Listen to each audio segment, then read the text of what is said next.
अज्ञानतिमिरान्धस्य ज्ञानाञ्जनशलाकया चक्षुरुन्मिलितं येन तस्मै श्रीगुरुवे नमः।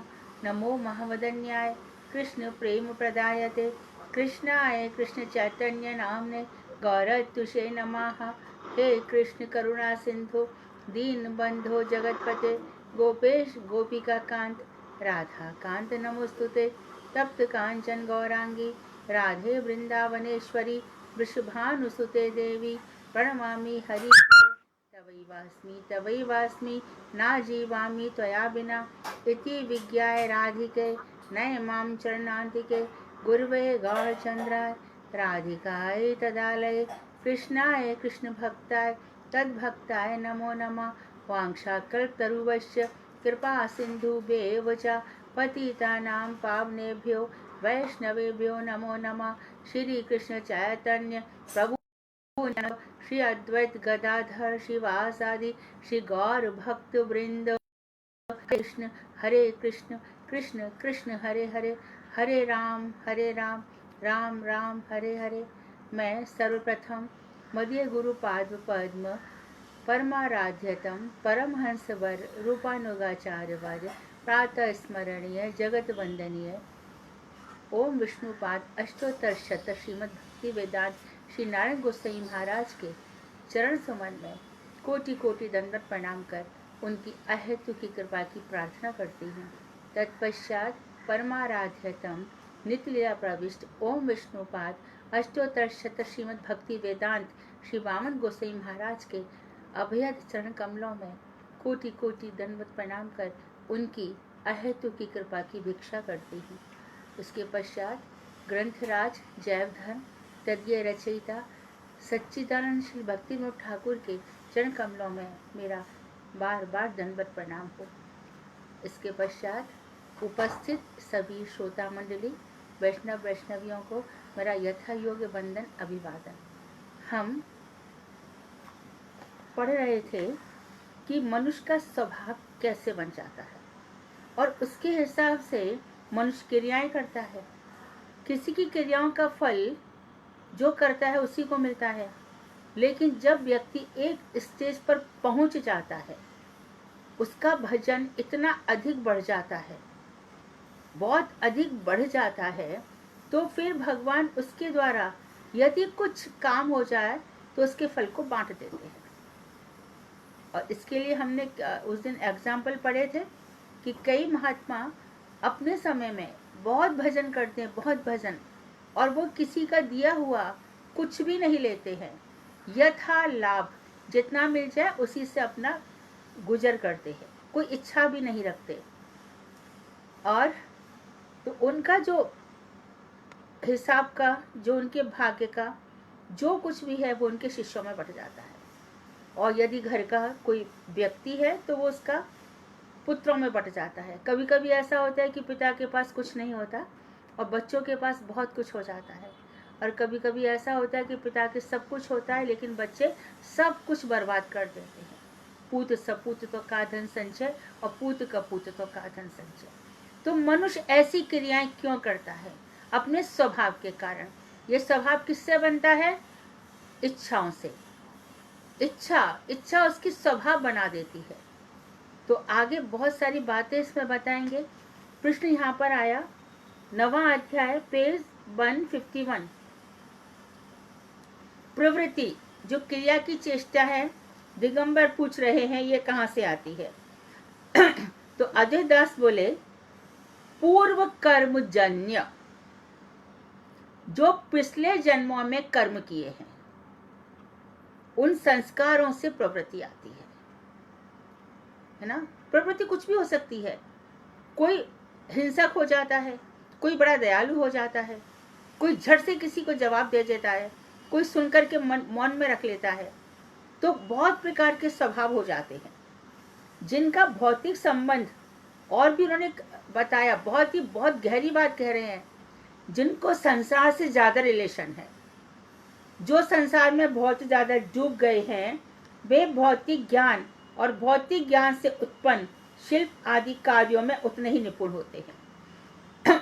आर्ट है, ड्राइंग है, म्यूजिक है, कितनी शिल्प कलाएं हैं, और वो अपना जो कुछ भी बोलेंगे पग पग पर, शब्द शब्द पर तालियां इतना बढ़िया करेंगे। अरे कोई कोई तो इतना एक्सपर्ट होता है कि कोई मदारी या बंदर को नचाता है और बस बंदर को दूल्हा बना देता है, बंदरिया को दुल्हन, तो उससे शादी करेगी नहीं, इतना एक्सपर्ट वो होता है। कभी कभी हमने देखा होगा सबने, ट्रेन में हम लोग जाते हैं, कभी कभी कोई आ जाता है बच्चा इतना सुंदर ये बजाता है, क्या बोलते हैं उसको, मुंह में रख करके वो बजाता है, कभी कभी वो हाथ से ऐसे कुछ बजा लेता है, कभी कभी बड़ा सुंदर गा लेता है।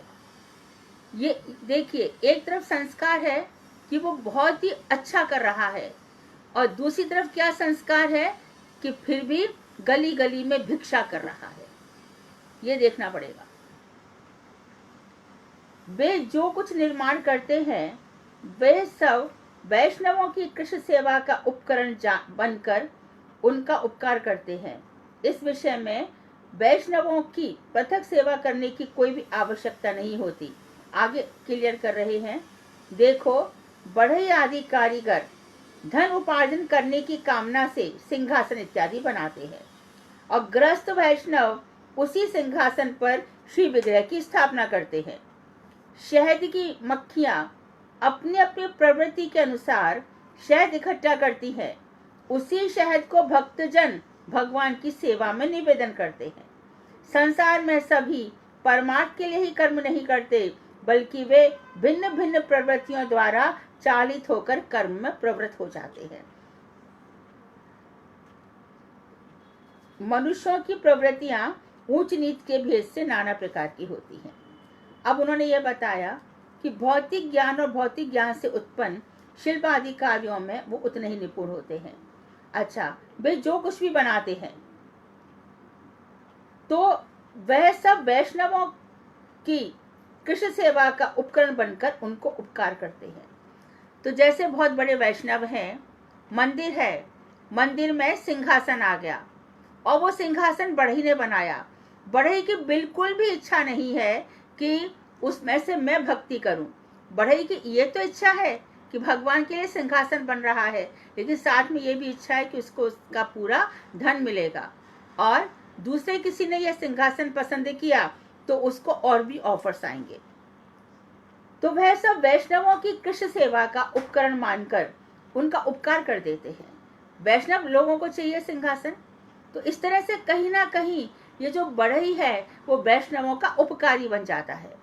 कैसे बन जाता है कि उसने अपना सिंहासन दिया, माँ सिंहासन पर भगवान बैठे, तो वैष्णव को भी तो जब मंदिर बनेगा या घर पे भी भगवान को रखा जाएगा, चाहे चांदी के सिंहासन पर रखो, संगमरमर के किसी पे भी रखो, बनाया गया तो मजदूरों के द्वारा ही होता है। तो इस विषय में वैष्णवों को पृथक सेवा करने की कोई भी आवश्यकता नहीं होती।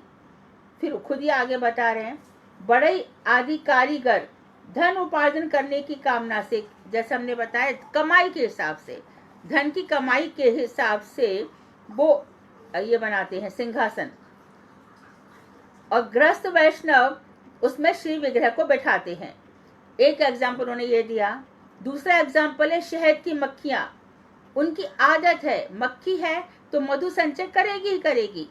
वो इसलिए नहीं कर रही कि उसका वो भगवान के लिए शहद जाएगा, भगवान खाए या फिर कोई अमीर व्यक्ति खाए, जब रास्ते में गिर जाए, चींटियां हो जाए, इससे मधुमक्खी को मतलब नहीं है। वो शहद इकट्ठा करती है, और भक्तजन क्या, भक्तों के पास कोई चीज जाती है तो भगवान को निवेदन हो जाती है। ये पक्की बात है। जो सही शुद्ध भक्त होंगे वो भगवान को निवेदन किए बिना कोई चीज नहीं खाएंगे, कभी नहीं खाएंगे। उस दिन हमने सुना था सीता ठाकुरानी के विषय में भी, उनका जो बड़ा बेटा था अच्युत, सीता माता ने दूध रखा, अच्युत ने दूध पी लिया, अपने हृदय में विराजित चैतन्य महाप्रभु को निवेदन करके, फिर भी माँ ने थप्पड़ मारा।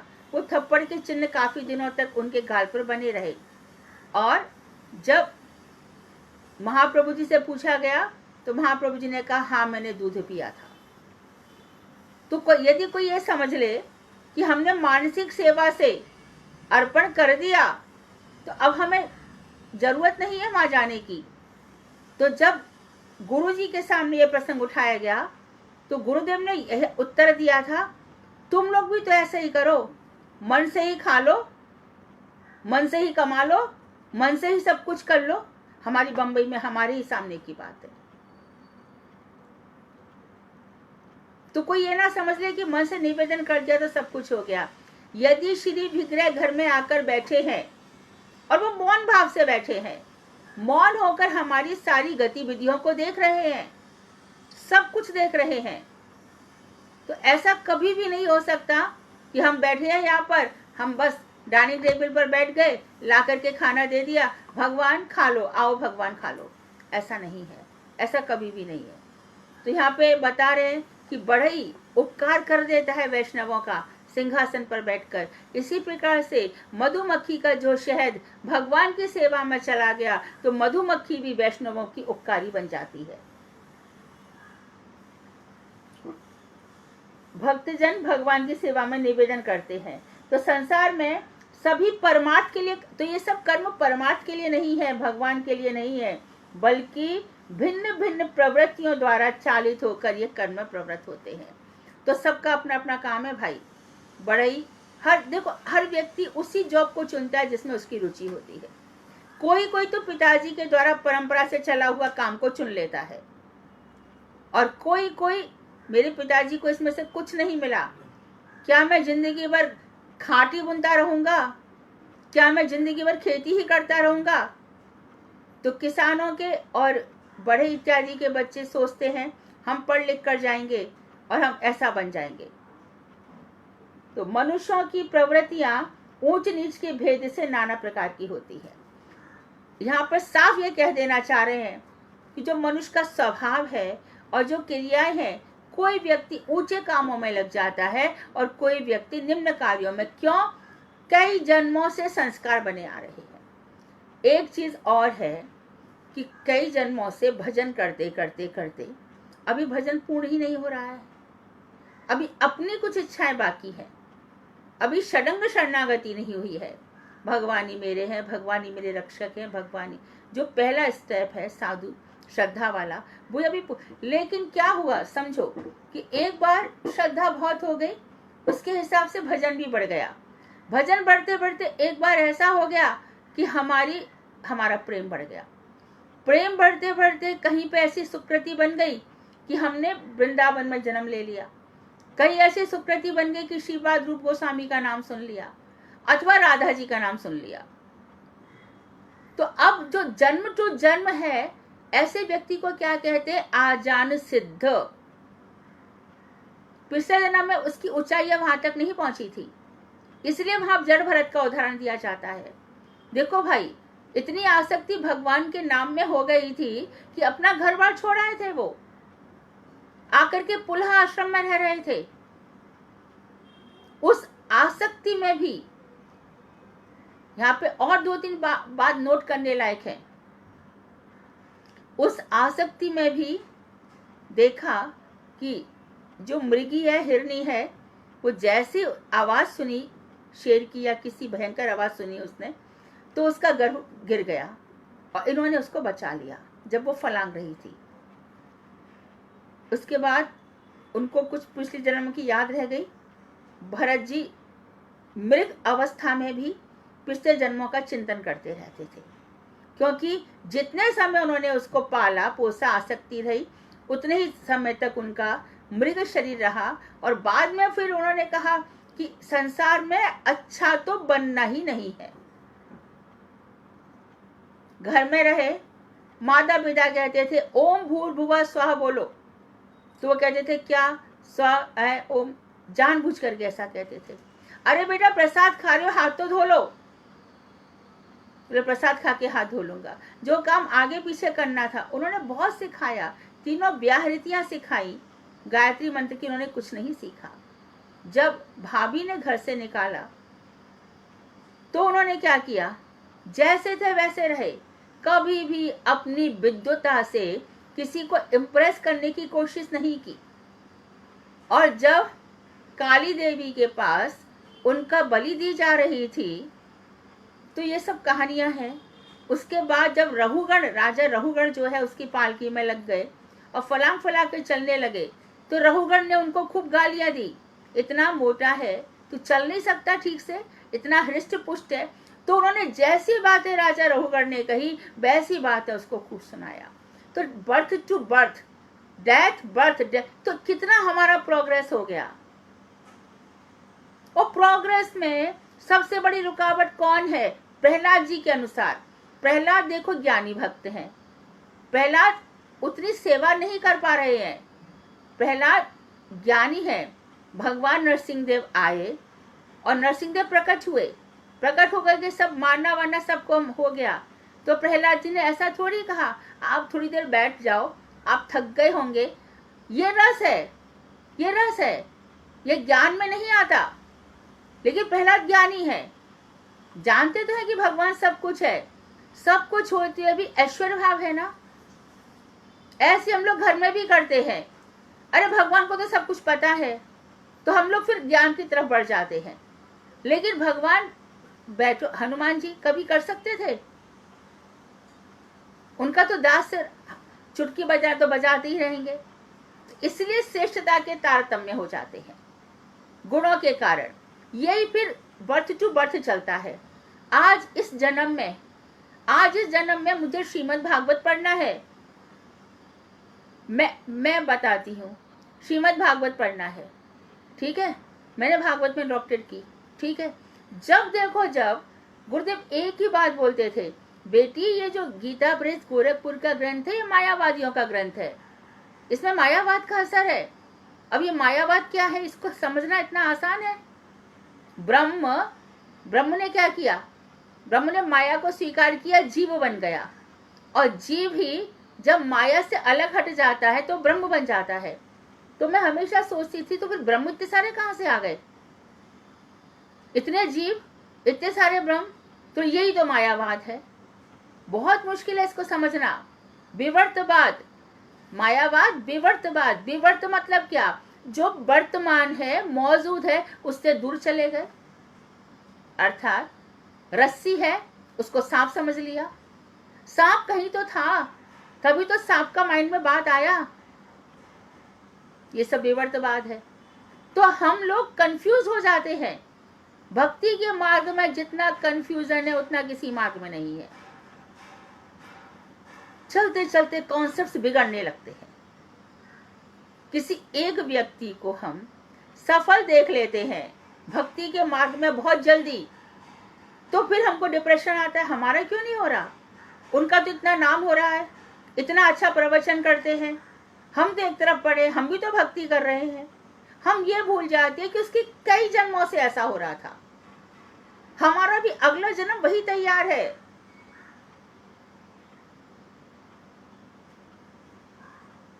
ज्ञानी व्यक्तियों का ऐसा होता है।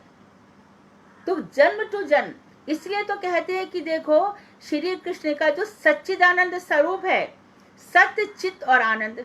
सत्य तो समझ लो कि बलदेव भैया के पास चला गया संदिनी शक्ति, आनंद क्रिया शक्ति जो है वो राधा जी हो गई। जो बीच का चित्त तत्व है, चेतन तत्व, स्वामी महाराज ने इसको ही पकड़ा, कॉन्शियसनेस, कृष्ण कॉन्शियसनेस, कृष्ण चेतना, कृष्ण चेतना से भावित। तो जो चेतना तत्व है इसी को चित्त वस्तु कहते हैं, और इसी को चित्त कण कहते हैं। चित्त कण मतलब क्या? भगवान जो चेतन है, परम चेतन, उनका अंश, बहुत बड़ा ज्वालामुखी है, उसका थोड़ा सा अंश। तो जीव क्या है? चित्त कण, परम चेतन। अब ये बताइए कि अभी तो आप कह रहे थे आत्मा चेतन है और शरीर तो जड़ है, जड़ शरीर है, तो इसमें चुभन क्यों हुई? शरीर जड़ है तो मेरा हाथ को तुमने काटा तो हाथ में दर्द क्यों हुआ? शरीर तो आप जड़ बोल रहे हो ना, जड़ को तो होश होता रहता नहीं है, चेतना आती नहीं है। तो फिर उन्होंने बताया, साइंस बताया कि भैया मस्तिष्क में इतनी संवेदनाएं होती है कि आपका जैसे हाथ कहीं पर जल गया तो झट से आप हाथ हटा लेते हो, कॉन्शियस माइंड है। तो वहां पे भी ये बता रहे भक्ति में भी कि फीलिंग चेतन को होती है, जड़ खाली क्रिया करता है। और क्या बताता है वेदांत? आत्मा है, इसका स्वरूप क्या है? ज्योति स्वरूप है। आत्मा ठंडी नहीं है, नहीं, आत्मा प्राण ज्योति है, प्राण ज्योति है। ये जल रही है, जल रही है तो क्या कर रही है? शरीर को गर्म रख रही है, चेतना दे रही है, प्रकाश दे रही है। शरीर इसी आत्मा से प्रकाशित हो रहा है,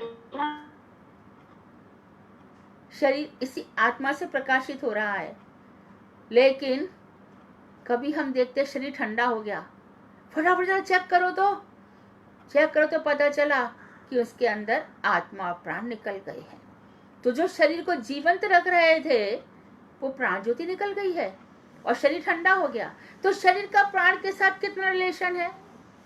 लेकिन जब प्राण सर्वस्व श्री कृष्ण हो जाते हैं तो शरीर की जो उत्क्रांति है, उत्क्रांति ऊपर की ओर जो शरीर जाता है, शरीर की जो गति है, जो 12वें अध्याय में बताई कि शरीर ऊपर की तरफ जब जाता है, अर्थात प्राण जब ऊपर की तरफ जाते हैं तो प्राण कितने चेतन है ये अपना स्थान बना लेते हैं। चेतन अवस्था जो प्राण की है वो पेड़ बन के तो पैदा नहीं होगा, वो मच्छर तो बन के जाएगा नहीं। जो प्राण में चेतन अवस्था है वो तो कृष्ण कृष्ण जप रही है, कौन उसको खींचेगा? संसार में 14 लोकों में किसी की भी ताकत नहीं है। जब चेतना इतनी अधिक चेतन हो जाती है तो कृष्ण कृष्ण कृष्ण भज रही है, तो सारे लोगों में से कोई भी उसको अपनी तरफ रख नहीं सकता। इसलिए भगवान ने कहा कि जो मेरा भजन करने वाला है वो सब देवी देवता के ऊपर पैर रखकर मेरे पास आता है। तो हमारा मुख्य उद्देश्य क्या है कि जन्म से जन्म हम, जैसे मैं बताती हूँ, गुरुदेव हर गुरु पूर्णिमा पे हम जा रहे हैं तो गुरुदेव कहते थे पहले श्रद्धा के साथ, अगली दफे आ रहे साधु संग, तुम लोग का भजन हो, सारे अनर्थ मिट गए, निष्ठा हो, रुचि हो, आसक्ति हो, एक एक लेवल तो बढ़ता जाए कम से कम। फिर क्या हो? फिर भाव भक्ति हो, फिर क्या हो? प्रेमा भक्ति हो, और फिर क्या होगा? उसके आगे आपका अधिकार नहीं है भाई। फिर प्रेमा भक्ति में स्नेह, मान, प्रणय, राग, अनुराग, भाव, महाभाव, फिर रूढ़, अधिरूढ़, फिर मोहन, मादन, किलकिंचित भाव, सात सात भाव एक साथ हो गए। ये अवस्थाएं हैं भक्ति की। और क्यों भाई, यदि हम भक्ति कर रहे हैं तो हम इस अवस्था तक पहुंचने की कोशिश क्यों नहीं करते? क्यों हमने ये संसार की चीजें पाल रखी है? इसलिए हमारी प्रवृत्ति संसार की तरफ हो जाती है। संसार को इतनी इंपॉर्टेंस किसी महात्मा ने नहीं दी, हम क्यों दे रहे हैं? क्योंकि हम महात्मा नहीं है, हम भी महात्मा बनेंगे। रामाचार्य ने तिरस्कार कर दिया संसार का, वल्लभाचार्य जी ने तिरस्कार, सूरदास जी तिरस्कार, मीरा तिरस्कार, तुलसीदास तिरस्कार। हम उनसे छोटे पड़ गए बहुत भाई, इसलिए पड़ गए क्योंकि संसार में पता नहीं कौन सा सुख दिख रहा है। ये सब शारीरिक सुख है। सांसारिक सुख मतलब भौतिक शरीर संबंधी सुख। तो एक जो शरीर है वो दूसरे शरीर से सुख क्यों चाहता है? जो कुछ होगा हमें मिलेगा। और जब हम शरीरों को प्रधानता देने लगते हैं तो 6 विकार आ जाते हैं। हमने आत्मा को समझा ही नहीं। काम, क्रोध, मद, लोभ, मोह, ईर्ष्या, ये अपने आप ही। और आप दूसरे को इंपॉर्टेंस ही मत दो, फटाक से क्लीन चिट खत्म, ये रहेंगे ही नहीं। मुझे दूसरे से मतलब ही नहीं है, मेरा भजन मेरा है। तो जितना महाप्रभु जी बता गए, महाप्रभु जी ने क्या किया? रघुनाथ दास गोस्वामी की पोटेंसी देखी और स्वरूप दामोदर के हाथ में उनको सौंप दिया। तो राधा रानी ने हमारी पोटेंसी देखी है कि हमें श्रीमद् भक्ति वेदांत नारायण गोसाई महाराज और बामन गोसाई महाराज के हाथों में सौंप दिया। या आप लोग जिसके जो गुरु है, किसके अंदर पोटेंसी है, ये आगे भजन करेगा। तो जीवन में कई गुरु आ जाते हैं। कभी कभी क्या होता है, दीक्षा गुरु उतना भजन की शक्ति नहीं दे पाते कभी कभी, तो शिक्षा गुरु के भी इतनी इंपॉर्टेंस है। भक्ति विनोद ठाकुर के गुरु कौन थे? विपिन चंद्र गोस्वामी, विपिन चंद्र थे, है ना। उनसे तो नहीं सीखा उन्होंने इतना। उनके जीवन पे प्रभाव किसका पड़ा? भागवतीय गुरु का, जगन्नाथ दास बाबा जी महाराज का। ऐसे तो हम सब जगह देख रहे हैं। माधवेंद्रपुरी ने भी यही कहा सीता ठाकुरानी, मैंने अद्वैताचार्य को मंत्र दिया है, तुम भी मंत्र ले लो। तो जो कान में दिया तो अद्वैताचार्य ने उनको वास्तव में दे दिया। तो जो मंत्रों की शक्ति वो हमें क्यों प्राप्त नहीं हो रही? हमारी अपनी कमी के कारण, हमारी अपनी इच्छाओं के कारण, हमारी चेतना तत्व की कमी के कारण। चेतना नहीं है, इसी बात को कह रहे हैं। तो ये शायद अपना मधुमक्खी अपना काम करेगी, बढ़ी अपना काम करेगी। संसार में जो भी लोग हैं परमार्थ के लिए कर्म नहीं करते, बल्कि भिन्न भिन्न प्रवृत्तियों द्वारा चालित होकर कर्म में लग जाते हैं। मनुष्यों की प्रवृत्तियां कभी ऊंचे कभी नीचे भेद से नाना प्रकार की होती हैं। नीच मनुष्य नीच प्रवृत्ति का आश्रय लेकर नाना प्रकार के कार्य करते हैं। वे सारे कार्य उच्च प्रवृत्ति के कार्यों की सहायता करते हैं। तो उनका जो काम है, अब वो कितना सारा ये संसार बना है। तो भाई ये जो व्यक्ति बना रहे, अच्छा समझो, अभी तो नहीं जरूरत है, अभी तो सब जगह सिविल लाइन हो गई है। पहले तो नहीं था, तो शूद्र सफाई करते थे ना। अब वहां पे और सुनो, लोकनाथ गोस्वामी है और हमारे नरोत्तम दास ठाकुर हैं, द्रविड़ साउथ की तरफ के इतने बड़े राजा, दक्षिण के ना, आ गए। लोकनाथ गोस्वामी को उनके प्रति कोई आकर्षण नहीं आ रहा, कोई आकर्षण नहीं आ रहा। और जबकि महाप्रभु जी गंगा की तरफ इशारा करके बोल गए नरोत्तम आएगा। जब गंगा की लहरें उठने लगे तो समझो नरोत्तम का जन्म हो गया। फिर भी हमारी शिक्षा के लिए, हमारी शिक्षा के लिए लोकनाथ गोस्वामी तैयार, राजा हो तो अपने घर जा जा। रघुनाथ गोस्वामी को भी लौटाया गया और नरोत्तम ठाकुर को भी लौटाया गया कि जो राजा और बड़े बड़े लोग, ये धन इत्यादि यदि तुम्हारे मस्तिष्क में है, हमारे पास जगह नहीं है, जाओ।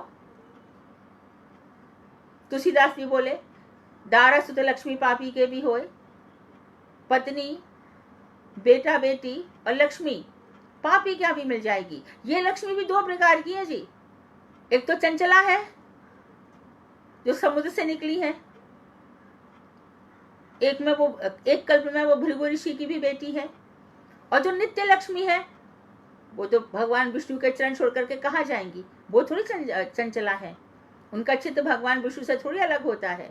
वो अलग बात है कि वो तपस्या कर रही है आज भी बेलवन में एक स्वरूप से भगवान श्री कृष्ण की प्राप्ति के लिए, वो अलग बात है।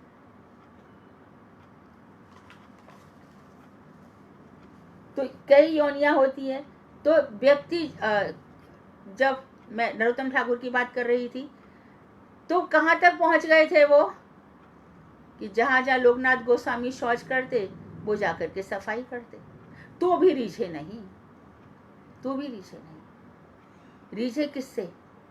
मानसी सेवा में। वहां तक बात पहुंच गई थी।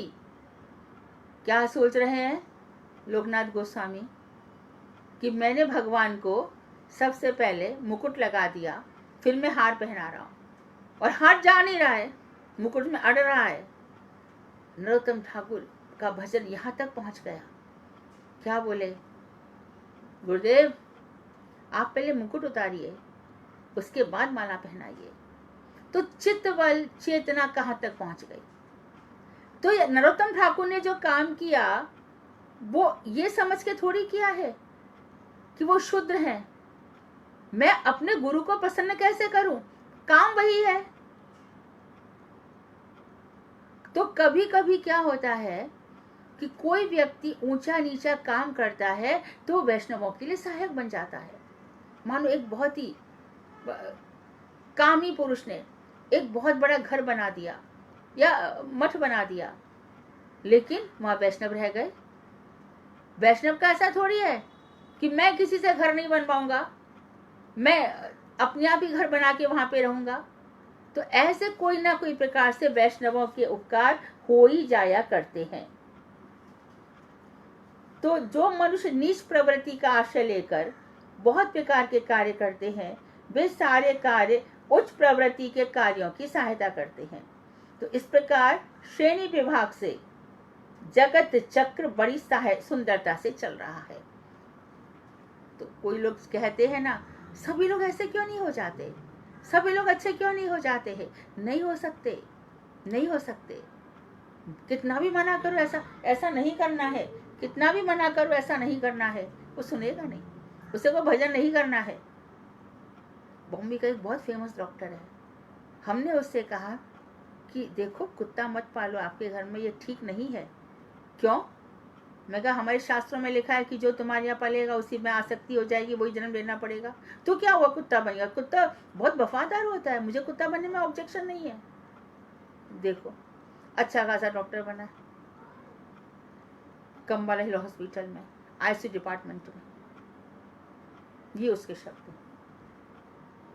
और एक कुत्ता, जब पांचों पांडव चले यहां से, द्रौपदी भी चली हिमाचल की तरफ, एक के बाद एक गिरते चले गए, अंत में साथ में कौन रहा? युधिष्ठिर के साथ कुत्ता। तो सत्यता का प्रतीक था, वास्तव में तो धर्मराज थे। लेकिन जैसे युधिष्ठिर स्वर्ग में पहुंचे, इंद्र ने पूछा ये कौन है, इस कुत्ते को क्यों साथ में लाए हो? तो युधिष्ठिर ने कहा कि ये मेरा, जब से मैं निकला हूं तभी से मेरा साथ दे रहा है, ये मेरे साथ ही है। तो इंद्र ने क्या कहा, आप निकाल लो युधिष्ठिर का जो शांति पर्व है, वहां पर ये साफ लिखा हुआ है। इंद्र कह रहे हैं देखो स्वर्ग में उस व्यक्ति के लिए तो जगह भी नहीं है जो कुत्ते को छूता तक है। कुत्ते को छूने वाले को स्वर्ग में जगह नहीं है, तो फिर पालने की बात तो बहुत दूर है। तो जिसके प्रति हमारी आसक्ति होगी वो तो जन्म लेना ही पड़ेगा। ये तो सारे शास्त्रों से स्पष्ट ही हो गया। कुत्ते को छूने तक की भी मना है। तो किसी भी पशु पक्षी को पालतू बनाना ही नहीं है। और उसके लिए फिर हजारों हम लॉजिक देंगे, अरे हमारे पास आ गया, कहां से आ गया तो क्या हुआ, जाओ उसको आकाश में छोड़ दो। हम पंक्षी उन्मुक्त गगन के पिंजर बंधना गा पाएंगे, कनक तीलियों से टकराकर पुलकित पंख टूट जाएंगे। क्यों हमारे पंखों को एक छोटे से पिंजरे में तुमको कोई बांध के रख दे, तो छोटे छोटे ला करके रख के पक्षी को, अरे उनको तो स्वतंत्र विहार करना है।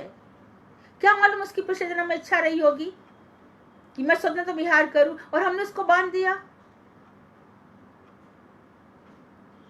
गाय को पालने वाले के लिए वो भी क्यों, इसका दूध भगवान श्री कृष्ण की सेवा में काम आएगा। और जब गाय बूढ़ी हो जाएगी, जो कि सब पूरे सारे संसार में ये रोग फैल गया है, बूढ़ी गाय को उठा के फेंक देते हैं, काट देते हैं, खा लेते हैं।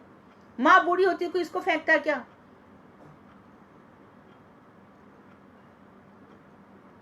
तो ये जो प्रवृत्तियां हैं ऊंची नीची, इसी से संसार चल रहा है। We can not change any. उसका जो स्वभाव इतने सालों से बन रहा है वो बनेगा ही।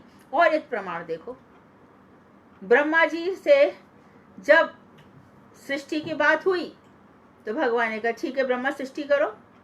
और उस समय चक्रवर्ती ठाकुर लिख रहे हैं कि ब्रह्मा जी से भगवान अपने बक्षस्थल पर हाथ कह के कह रहे हैं, अहमेवा समेवाग्रे नान्यदत सत सत परम। मैं ही एक अकेला था। शिव जी थे? नहीं थे। ब्रह्मा जी थे? नहीं थे। आपके पार्षद तो होंगे, कोई भी नहीं था, मैं अकेला था। परिवार था, हाँ वो था, तो अपना पार्षद दिखा दिया। बाद में फिर उनसे निकले बलदेव जी, निकले महासंकर्षण, निकले फिर मूल संकर्षण, कारण अन्नमशाही, गर्भोशय, ये सब फिर चलता रहा। जो मूल है ओरिजिनल, ये कभी नष्ट नहीं होते, ये लोग हैं। परंतु जो पहली बात है उसमें ये बताया गया। तो इतना समझाने पर भी कौन समझ रहा है? ब्रह्मा जी से सृष्टि की बात हुई तो ब्रह्मा जी कह रहे हैं कि इस जगत में 84 लाख योनियां है। तो क्या सृष्टि में जब सब लोग प्रलय में बीज बनकर मर गए, कारण अन्नमशाही बीज में घुस गए, जब मत्स्य अवतार हुआ तो नौका में लेकर भगवान सबको लेकर के चल दिए। तो बीज रूप में हम सब थे हम। तो किसको क्या बनाऊं, ये ब्रह्मा जी के कंप्यूटर में फीड था। ये व्यक्ति को मेरे को मगर बनाना है। कहां से पता चला? कर्म से। इसको मुझे पर्वत बनाना है। तो पर्वत हजारों वर्ष हो जाएंगे, हाँ उसकी भी मुक्ति होगी। तो कोई कोई पर्वत का क्या हुआ, केदारनाथ में लग गया, तो वहां पे काफी लोग शिव जी का नाम लेकर जा रहे हैं। अभी देखा कि केदारनाथ के पत्थर की पत्थर शिलाओं पर शिलाएं गिरने लग गई। क्यों? समय आ गया था, बात खत्म।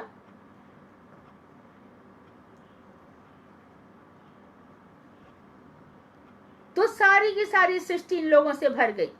जब अयोध्या में सरयू नदी में भगवान श्री राम गए, बहुत सारे लोग चले गए। भगवान ये क्या सृष्टि खाली हो जाएगी? फिर से पूरी की पूरी भर गई। कर्म नहीं मरता ना, और कर्म का फल भगवान को देना पड़ता है। इससे सज्जन भक्ति विनोद ठाकुर ने अपनी बात कहां से शुरू करी? कर्म भगवान बांट देते, कर्म का फल। और कैसे बांटते हैं? तू इस जन्म में इतना भोग, अगले जन्म में फिर इतना भोगना पड़ेगा, उसके अगले जन्म में प्रारब्ध अप्रारब्ध बीज कूट सब तेरे भरे पड़े हैं। तो मेरा प्रारब्ध जो खुल गया, तेरा प्रारब्ध इतना सा खुला है, जरा सा पार्ट, उसका तू भोग कर रहा है। अर्थात इतने पाप करके भी तेरे को इतना सुख मिल रहा है। हाँ, तू पिछले जन्म में कुछ कराया था, और एक इतना पुण्य करके भी उसको दुख मिल रहा है, पिछले जन्म में तेरे से कुछ गलतियां हो गई थी, भोग। तो ये कर्म सुख दुख ये सब क्या है? इसलिए भगवान के चक्रवर्त परिवर्तन ते सुखानी च दुखानी च, चक्र के समान ये चलते रहते हैं। लेकिन मेरा भक्त कैसा है? इसलिए भगवान कह रहे हैं, यो ना हृषति ना द्वेष्टि ना शोचति ना कांक्षति शुभा शुभ परित्यागी भक्ति मान्या समय प्रिया। जो ना 12वां है ना, भगवान ने बताया भक्ति के कौन कौन से गुण होने चाहिए। जो ना हर्षित होता है, किसी से द्वेष नहीं करता। जहां पे हम ऐसा लग रहा है हम मत छोड़ दो, जिस व्यक्ति से हमारे अंदर विकार आते हैं उसके विषय में चिंतन छोड़ो। राधा कृष्ण का चिंतन करो, महाप्रभु जी का, नित्यानंद ठाकुर का चिंतन करो, हरिदास ठाकुर का चिंतन। क्या जरूरत है इतना घूमने फिरने की और अपने हृदय को चलाने की? आपके हृदय में, हमारे हृदय में दूसरी चीजें क्यों आए? जस्ट आउट, घुसने ही नहीं देंगे। कहाँ तो एक तरफ हमारी यहाँ प्रार्थना है कि राधा रानी के निकुंजों की एक शलाका मुझे बना दो झाड़ू की। तो वहां की मार्जनी की बनने के लिए पहले हृदय का मार्जन तो करें। ऊपर जाने के लिए पोटेंसी तो चाहिए ना। ब्रह्मा जी तो बैठे हैं इधर, कर्म ऐसा इसको ये जन्म दे दो, ऐसी बात है। तो नीच मनुष्य नीच प्रवृत्ति का आश्रय लेते हैं और बहुत काम करते हैं, और वो कभी कभी इनके सारे कार्य उस प्रवृत्ति के लोगों की सहायता करते हैं। इस प्रकार क्लासिफिकेशन से जगत चक्र बड़ी सुंदरता से चल रहा है। जड़ीय विज्ञान को आश्रय करने वाले कभी कर्मी पुरुष जड़ प्रवृत्ति द्वारा चालित होकर जिन जिन कर्मों का अनुष्ठान करते हैं, वे सारे कर्म वैष्णवों के परमार्थ अर्थात चित्त प्रवृत्ति के सहायक होते हैं। भौतिक विज्ञानवादी, जैसे कि समझ लो एरोप्लेन बना, जड़ ने बनाया ना, तो क्या हमारे स्वामी महाराज और स्वयं प्रभुपाद जी विदेश नहीं गए थे क्या? तो ये लोग कभी कभी ऐसा काम कर देते हैं कि अभी जैसे हॉस्पिटल में एक कभी साधु का इलाज हो रहा है, कभी कभी इन लोगों से ऐसा हो जाता है। भौतिक विज्ञानवादी यह नहीं जानते कि अपने अनुसंधानों से वे वैष्णवों के उपकार करेंगे। वे तो विष्णु माया द्वारा मोहित होकर उन कर्मों में प्रवृत्त होते हैं। इसलिए संपूर्ण जगत अज्ञात रूप से वैष्णवों का सेवक है। अननोइंगली उन लोगों की सेवा हो रही है। तो दिगंबर बोले कि आप ये कह रहे हैं कि विष्णु माया से चालित होकर, जरा बताइए तो भगवान विष्णु की माया कैसी है, क्या है ये? तो अजयदास बोले, मार्कंडेय पुराण के अंतर्गत चंडी महात्म में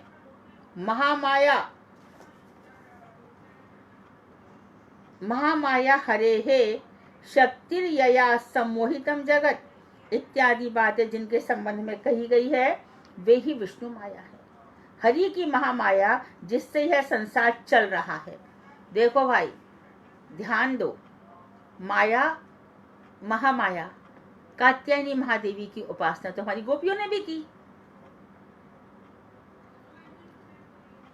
कात्यायनी महादेवी महायोगिनी अधीश्वरी, हे कात्यायनी देवी, हे महायोगिनी, हे अधीश्वरी, नंद गोप सुतम पति में कुरु ते नमः। आप नंद गोप सुत को मेरा पति बनाइए। माया की उपासना यहां भी हुई, लेकिन प्रार्थना देखो क्या हो गई। माया की उपासना मार्कंडेय जी ने भी की। मुझे अपनी माया का दर्शन करा दो। भगवान कह रहे मत देख। नहीं माने। 7 कल्प की उन्होंने आयु पाली। खाली वो सारा, इसमें भी ध्यान दीजिए, सारा संसार 7 कल्प तक चलता रहा ऐसा नहीं है। मार्कंडेय जी को लगा कि वो 7 कल्प तक चलते रहे। बार बार भगवान के मुख में आ रहे हैं, निश्वास से बाहर जा रहे हैं, आ रहे जा रहे हैं। और बाद में क्या दिखाई दिया? देखो, महामाया की उन्होंने पूजा की।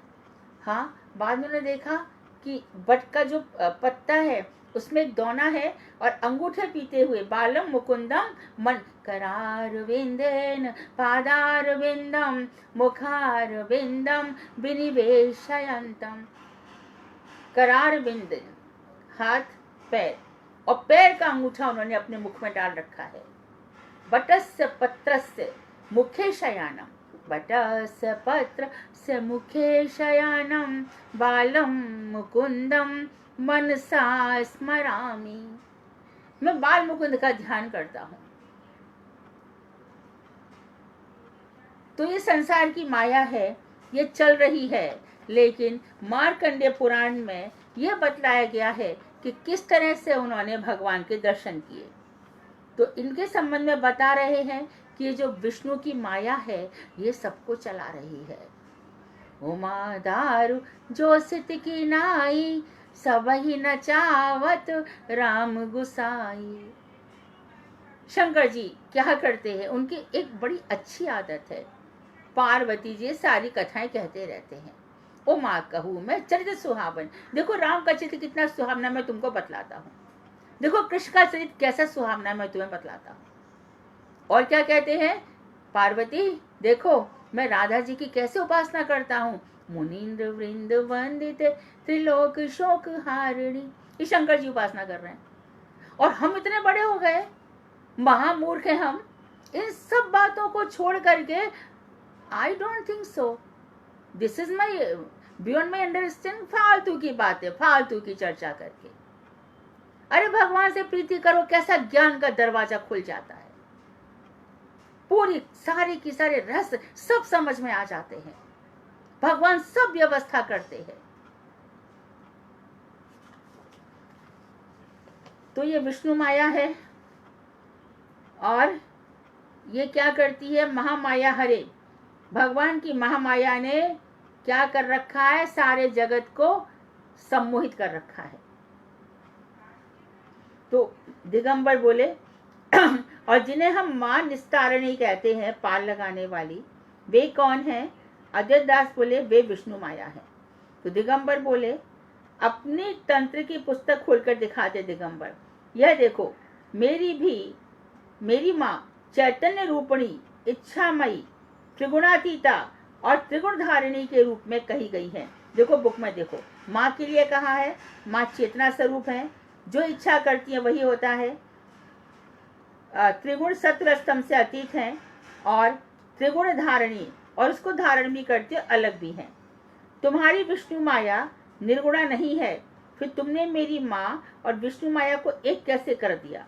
वो कह रहे तुम्हारी विष्णु माया निर्गुणा नहीं है, क्योंकि हम कहते हैं ना हमारी माया कैसी है, त्रिगुणात्मक, सत रजोत्तम। हमारी माया, हमारी प्रकृति वैसी ही है, साम्य अवस्था में रहती है। जीव का जैसा स्वभाव होता है वो सतोगुणी तमोगुणी रजोगुणी बन जाता है। और यदि हम जीवों से स्नेह कर रहे हैं, व्यक्ति विशेष से, we have not come in this world to satisfy any person who is not devotee। और डिवोटी भी वो कौन? जिसके लिए हम ब्लिसफुल फील कर रहे हैं, वही तो डिवोटी है। संसार में किसी को खुश करोगे तो सतोगुण तमोगुण रजोगुण आ जाएंगे। हम बार बार कह रहे हैं, कोई व्यक्ति अच्छा हो सकता है, भगवान का भजन नहीं करता तो गुणी व्यक्ति के गुण हमारे अंदर आ जाएंगे और हमारा भजन भी छूट छाट जाएगा। तो कह रहे हैं कि आपने इन दोनों को एक कैसे कर दिया? वैष्णवों की ये सब बातें मुझे अच्छी नहीं लगती, तुम लोग बड़े अंधविश्वासी होते हो। तो अजय दास बोले, भाई दिगंबर बिगड़ो नहीं, बहुत दिनों के बाद तुम मिले हो, मैं तुम्हें खुश करना चाहता हूँ। अरे विष्णु माया कहने से क्या दोष है? भगवान विष्णु परम चैतन्य है और सारे ईश्वरों के भी ईश्वर हैं। और सब कुछ उन्हीं की शक्ति है। शक्ति कहने से किसी वस्तु का बोध नहीं होता, शक्ति वस्तु का धर्म है। मतलब क्या? जैसे कि सूर्य की शक्ति क्या है, आग की शक्ति क्या है, दाहिका, वो जलाएगी ही। बर्फ की शक्ति क्या है, शैत्य, वो ठंडा करेगी ही। मधुमक्खियां शहद करेंगी, शहद बनाएंगी ही। और भ्रमर फूलों का रस लेगा ही। उनके उसको धर्म से अलग नहीं किया जा सकता। जैसे कि सूर्य को उसकी किरणों से अलग नहीं किया जा सकता, उसी प्रकार भगवान राधा को कृष्ण से अलग नहीं किया जा सकता, पार्वती को शंकर से अलग नहीं किया जा सकता। सारे शक्ति शक्ति मतो अभेदा, शक्तिमान और शक्ति में अंतर नहीं है, ये वो बता रहे हैं। क्योंकि वो खाली शक्ति की बात कर रहा है, हम शक्ति शक्तिमान दोनों की बात करते हैं। जो प्रकृति वाले हैं वो खाली शक्ति को लेके चलते हैं, उनके यहाँ पुरुष चलता ही नहीं। और हमारे यहाँ शक्ति शक्तिमान दोनों एक हैं। तो शक्ति कहने से वस्तु नहीं, बल्कि वस्तु का धर्म है, उसका गुण है। शक्ति को सबका मूल मानना तत्व के विरुद्ध है। शक्ति सबका मूल नहीं है। हमने कल राधाष्टमी का व्रत नहीं किया ना, क्योंकि क्यों नहीं किया? क्योंकि जितने भी गुरु वर्ग हैं वो भी शक्ति हैं, आश्रय शक्ति हैं सब। तो गुरुदेव कहते हैं फिर हर दिन व्रत करना पड़ेगा। हम लोग शक्ति को शक्तिमान से अलग लेकर नहीं चलते। शक्तिमान का व्रत हो गया तो शक्ति उसमें आ ही गई। शक्ति वस्तु से कभी भी अलग नहीं हो सकती। किसी चैतन्य स्वरूप वस्तु को आगे स्वीकार किए बिना केवल शक्ति को मानना आकाश कुसुम की तरह निरर्थक होता है। जैसे कि आकाश कुसुम, आकाश में फूल नहीं खिलता, उसी प्रकार से जो परम चेतना स्वरूप भगवान है उनको हम शक्ति से अलग नहीं कर सकते। वेदांत में कहा गया है शक्ति शक्ति मतोर अभेदा, शक्ति और शक्तिमान अलग नहीं है। शक्ति कोई पृथक वस्तु नहीं है। वस्तु है तो कौन? वेद्यम वास्तव वस्तुमिदम ताप त्रयो उन्मूलनम। एक ही वस्तु है, कई दफे हमने कहा वही वस्तु है, वही पदार्थ है। कौन? भगवान श्री कृष्ण। अच्छा, शक्ति तो बहुत है, उधर ले लो चित्त शक्ति, संधिनी शक्ति, संवित शक्ति। चित्त शक्ति संवित एक हो गई ज्ञान वाली, संधिनी हो गई सत्ता, और ह्लादिनी शक्ति। तो शक्तियां तो भगवान की तटस्था शक्ति है, उससे जीव शक्ति निकली। तटस्था शक्ति और जीव, तो भगवान की बहुत सारी शक्तियां हैं, इनको अलग नहीं कर सकते। शक्ति इसी शक्तिमान पुरुष की इच्छा के अधीन है। शक्ति शक्तिमान की इच्छा के, क्योंकि गीता में खुद ही बोल रहे हैं मया अध्यक्षेण प्रकृति सूयते चराचर जगत। प्रकृति मेरी देख रेख में इस चराचर जगत को प्रसव करती है। प्रकृति करती है, लेकिन कब? मैं देखता हूं, मेरे ऑब्जर्वेशन में, मेरे बिना नहीं कर सकती। तो बहिरंगा शक्ति क्या कर रही है? बाहर का जगत बना रही है। और आपकी अंतरंगा शक्ति क्या कर रही है? योग माया, राधा, ये सब अंतरंगा शक्ति है, आपके हृदय की प्रसन्नता के लिए दिन रात प्रयास कर रही है। और बहिरंगा इस जड़ जगत को बना रही है। इसको क्यों बना रही है? क्या काम है? जो जगत में जीव उत्पन्न हो गए हैं उनके लिए जगह बना रही है। तो आपके पास पड़े थे तो क्या होता? कब तक ऐसे ही पड़े रहते? मैं चाहता हूँ, थोड़ा मौका देता हूँ, मैं 84 लाख योनियां दे रहा हूँ, देखो देखो ये सब होते हैं, तुम अच्छे बनो, तुम मेरा भजन करो, छूट जाओगे। कोई मानता है? कौन मानेगा? जो अलर्ट है, जो चेतन है। चेतन हम और कृष्ण एक ही हो गए। परम कृष्ण चेतन है और हमारा चित्तकण है। हम अंश रूप में हैं, लेकिन चेतन तो है ना। जैसे जैसे हमारी चेतना अवस्था बढ़ती जाएगी, जैसे जैसे भगवान का भजन बढ़ता जाएगा, तो गुरु जी की तरह हो जाएंगे, परम तेजस्वी। जो उनके सामने आता है वो झुक जाता है। क्यों? चेतना वहां तक पहुंच गई थी भजन करते करते। गुरुदेव कहते थे तुम लोगों का भजन ऐसा हो कि विरजा नदी के उस पार आवाज जाए। यहाँ से टकरा करके ना रह जाए। हरे कृष्णा अच्छी नौकरी दे देना, रह गई संसार में। हरे कृष्णा अच्छा पति दे देना, अच्छी पत्नी दे देना, रह गए ना वहां तक जाए। तो मेरे को तो पत्नी चाहिए, नौकरी चाहिए, उसके बिना कैसे चलेगा भगवान के भजन। अरे उसको हम तुमसे ज्यादा तुम्हारी चिंता है, तो कर देंगे। तुम इच्छा, हाँ इच्छा मत करो, वहां से हो जाएगा। जब लिखा है तब होगा ही, कोई नहीं रोक सकता। तुम्हारे जन्म को कोई रोक नहीं पाया। जिस माँ बाप के घर में जन्म होना था वही हुआ। ये सब सहज रूप से चलेगा, पर इन चीजों को समझना चाहिए। अब वो कह रहे हैं कि जो इच्छा है वो चैतन्य पुरुष के आश्रित है। इस बात को गोस्वामी लोग बहुत कहते हैं। देखो, जो इच्छा है ना वो कृष्ण के अधीन है, लेकिन महाप्रभु जी के यहाँ पर वो स्वतंत्र है। मतलब कि महाप्रभु जी चाहे ना चाहे, उनकी इच्छा शक्ति से पात्र कुपात्र सबका उद्धार हो जाता है। मतलब रास्ते में जाएंगे तो चेतना शक्ति इतनी प्रबल है कि शेर, बाघ, सर्प इत्यादि सब उनका नाम सुनकर नाचने लगते हैं। जगाई मधाई का उद्धार हो जाता है। जिसको भी वो छुएंगे, इतनी अधिक चेतना है। और इतनी अधिक चेतना कहाँ देखी गई? सुखदेव गोस्वामी के यहाँ पर। मैया के गर्भ से निकले, पिताजी चल रहा है व्यास जी, पुत्र पुत्र, और इतनी चेतना उनकी व्याप्त हो गई कि वृक्ष उत्तर दे रहे हैं। कहा कस्य पुत्रः मोह एव ही कारणम। कौन किसका पुत्र है? मोह ही एक कारण है। वृक्षों में कितनी चेतना होती है देखो तो। सीता जी अशोक वृक्ष के नीचे हैं। कहते हैं अशोक वृक्ष के नीचे जो रहता है वो डिप्रेशन से दूर हो जाता है। और टच मी नॉट एक पेड़ है, छुई मुई का, छूने मात्र से ही वो खराब हो जाता है। जिस मठ इत्यादि में वहाँ के पेड़ पौधे देखो, बड़ी सुंदर पत्तियां रहती हैं। क्यों? क्योंकि हरिनाम सुनती हैं। लेकिन पेड़ वहाँ पे मुरझा जाते हैं जहाँ पर उनकी कोई संवेदना ही नहीं है। क्योंकि पेड़ भी तो आखिर मनुष्य है ना, मनुष्य अर्थात प्राणी। तो ये सब इच्छा मात्र से महाप्रभु जी ने उद्धार किया था। शक्ति चल रही है, इच्छा होने से उनकी शक्ति काम करती है। शक्ति चल रही है कहने से शक्तिमान के चलने का ही बोध होता है। शक्ति चल रही है मतलब शक्तिमान काम कर रहे हैं। शब्द का व्यवहार केवल रूपक मात्र है। भगवान की शक्ति एक ही है, वही शक्ति भिन्न भिन्न रूपों में प्रकाशित होती है। इन भिन्न भिन्न प्रकाशों के भिन्न भिन्न नाम है। जो चित परम चेतन काम है वो चित शक्ति करती है। अचित अर्थात जड़ कार्यों में वही जड़ शक्ति या माया शक्ति के नाम से परिचित है। परास्त शक्ति विविधैव श्रूयते। जो परम पुरुष हैं उनकी शक्ति विभिन्न प्रकार की सुनी जाती है।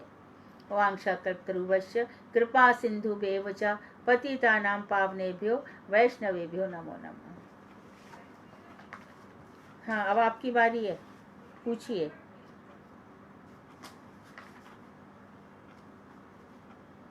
हरे कृष्णा, कल कोशिश करेंगे पाठ पूर्ण करने की।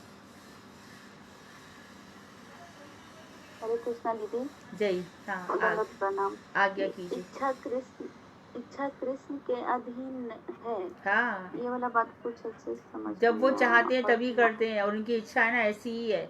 बहुत मुश्किल से प्रसन्न होते हैं। कृष्ण को प्रसन्न करना बहुत दुष्कर है, बहुत दुष्कर है।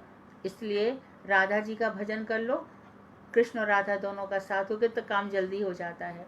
राधा जी का भाव लेकर के चैतन्य महाप्रभु आए। उनकी भी इच्छा शक्ति स्वतंत्र है, वो जहाँ चाहे अपनी कृपा बरसा सकती है। पर कृष्ण की इच्छा शक्ति बड़ी प्रबल है। कहाँ कृपा करते हैं देखो। माधुर्य कादम्बनी उठाओ, वहाँ पे खुद चक्रवर्ती ठाकुर कह रहे हैं कि यदि भक्ति बढ़ रही है तो 99% वैष्णवों की कृपा से। कृष्ण तो 1% में है, उनके पीछे सब मरे जा रहे हैं, वही कृपा नहीं करते। इसलिए सुदुर्लभा अपनी भक्ति नहीं देते, क्यों? भक्तों के काम करने पड़ते हैं ना, इसलिए अपनी भक्ति नहीं करते, देते नहीं है। उनको बहुत काम, फिर बहुत भक्तों का काम करना पड़ता है।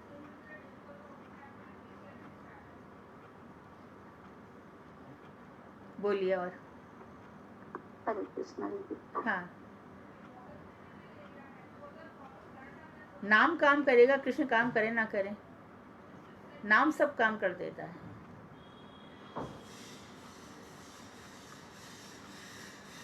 और हाँ दीदी, हम भजन में अपने पूर्व जन्म के कारण ही सदगुरु की शरण में आते हैं। तुम्हारी सुकृति थी, इसके लिए तुम सदगुरु के चरणों में आ गई। थोड़ा बहुत भजन किया था, किसी वैष्णव की सेवा हो गई थी, इसलिए ये महामंत्र मिल गया।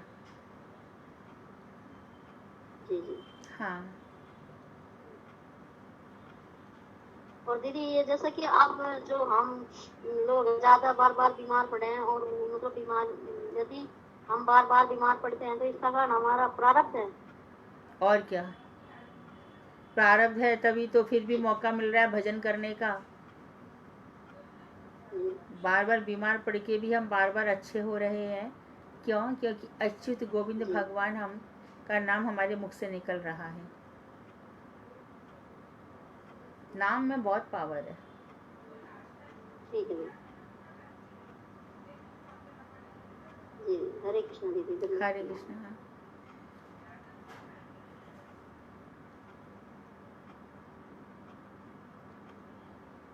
और कोई प्रश्न? मुझे तो लगा आज बहुत सारे प्रश्न पूछोगे।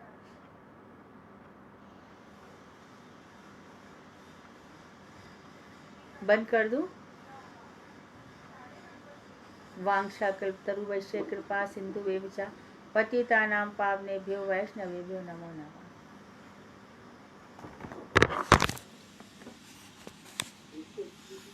प्रश्न है?